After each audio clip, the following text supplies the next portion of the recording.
Bismillahirrahmanirrahim. Assalamualaikum warahmatullahi wabarakatuh.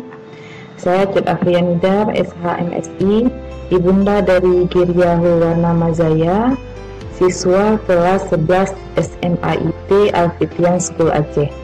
Alhamdulillah, saya sangat bersyukur anak kami bisa bersekolah di sini.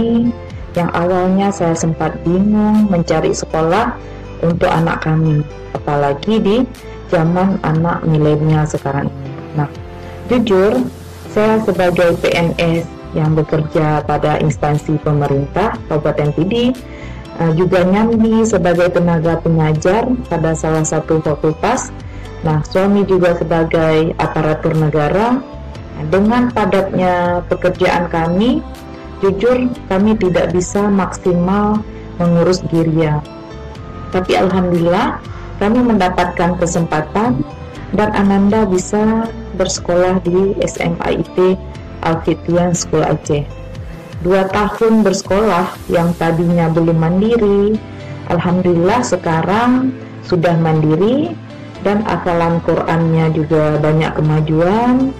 Ada perkembangan yang signifikan terkait adab dan tata krama yang lebih baik. Nah, rasa syukur dan terima kasih yang setinggi-tingginya kepada pihak yayasan, ustadz, ustazah yang sudah bekerja keras membimbing anak kami sehingga menjadi lebih baik. Terima kasih. Assalamualaikum warahmatullahi wabarakatuh.